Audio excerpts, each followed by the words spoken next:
I spent decades learning about wellness, and somehow simple choices got harder until I discovered something unique that I'm going to show you in this video so you can use it too. Beyond my experiences using clinical nutrition, herbalism, owning a health food store, wellness clinic, even growing my own food, vegetarian, vegan, and raw for almost a decade, I knew more than most people, but that wasn't what made the difference. Being more educated or informed didn't make wellness simple. It turned every decision into another research project. And if you recommend products to clients or customers, the pressure is even greater because now someone else is trusting your recommendations. So go grab 2 coffees. I'm going to use coffee in this example because I love coffee, or 2 products that you already have. So you can try this with me. I'm going to show you one simple way to compare them and see why the option that looks healthier in theory, even on paper, might not be the better fit, and why a random yes or no body feedback testing can miss the real deeper information you actually need. One of these 2 coffees looks like the obvious choice, but it wasn't. Think about it for a minute. What was considered healthy 5 years ago is being questioned today. And 5 years from now, some of what we believe today will probably change. The soil's changed, water, how products are processed, packaged, and reformulated. And it's not only about whether something is bad, because even a healthy product might not offer what a body needs or even overload it. This changed everything for me. I owned a health food store. Products were right in front of me. Representatives trained us. And even with all the knowledge I had, I kept seeing something I couldn't ignore. Practitioners still came in. They knew all the healthy things, good food, good products, training protocols, super strong intuition, and still struggled because the problem wasn't always a lack of information. Sometimes knowledge was being asked to do a job it couldn't do. It could tell us what might help and what a product was designed to do, but it couldn't automatically tell us what fit the person standing in front of us. Guessing is one thing. Educated guessing is another. But educated guessing is still guessing.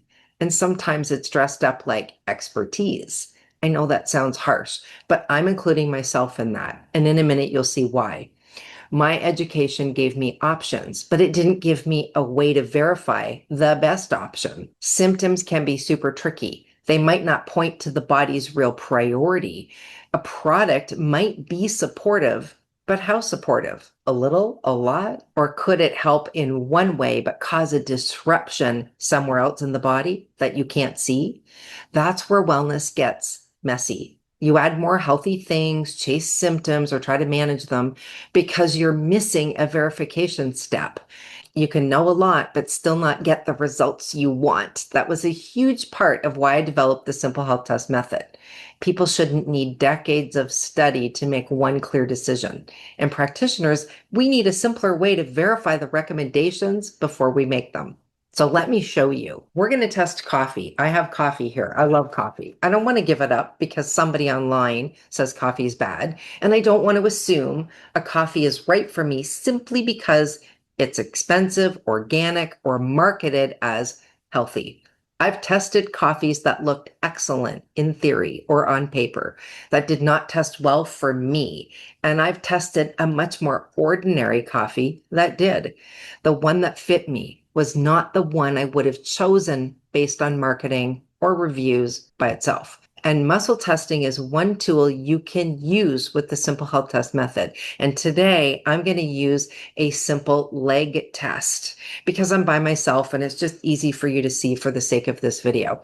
If you already use a reliable body feedback tool, follow along with me. And if you're brand new, watch this first. Before I trust any response, I make certain I am in a testable state to get clear feedback. I teach that full step in the free starter kit below. Now, I've skipped that step myself, and this is when you can get mixed signals, no signal, or answers that you shouldn't rely on.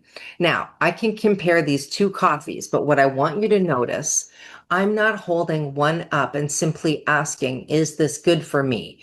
Because a floating yes or no doesn't give enough direction. Yes to what? I want to know what this coffee does in relation to the areas on my body that matter most to me. Based on my history, I'm going to check my digestive system and my thyroid. Your priorities or your clients could be completely different. Okay, first, this is coffee number one. I'm going to test my digestive area and now my thyroid. I was watching for a clear change in the leg response, stronger, weaker, when I pair each coffee with the same areas. Now I'm going to test coffee number two against the same areas so you can see the difference. One strengthens the response, the other weakens it. That visible change gives me useful information to compare further. Now, what if you add ingredients to your coffee too? You're going to want to test those as well. I'm not choosing from the label, the price, the marketing, or what worked for someone else. I'm comparing what each option actually delivers to this body. That is already far more useful than a floating yes. If you find this kind of practical testing useful, hit subscribe because I'm going to show you how I apply it to real foods, products, and those messy situations where a simple yes isn't enough. We use the same principle with customers in our health food store.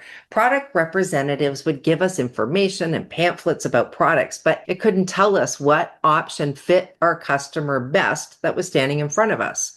So we tested the customers right out there on the floor of the store so we could compare options, personalize their choices so that the product could match the expectation of what they were hoping to achieve.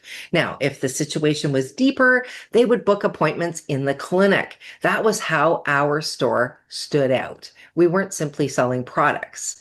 We were helping people make more confident choices. And for product sellers, that changes the game, right? It builds trust. It gives customers a reason to come back to you, not the cheapest website. And this matters even more when you are responsible for helping someone else. Maybe your kids, your pets, your clients and customers, definitely the person who trusts your recommendations. And that responsibility can make you feel like you need to wear different hats all at once: the practitioner, scientist, researcher, detective, and lab. I used to think I had to be everything for everybody too. And even the best product knowledge can't personalize the decision by itself. Where do we start? What supports and what's getting in the way? Knowledge gives me options. Verification gives direction. Healthy was never useless. It just wasn't enough. The free Simple Health Test Starter Kit is linked below. It teaches you how to make certain the body is in a testable state before you trust the feedback. And it goes beyond that with full demonstrations showing how I evaluate what matters, comparing possible supports, and moving beyond the basics of yes or no. Stop guessing. Start testing. Now, if this changed how you think about choosing or recommending products, share it with someone who needs to know this. And I'll see you in the next video.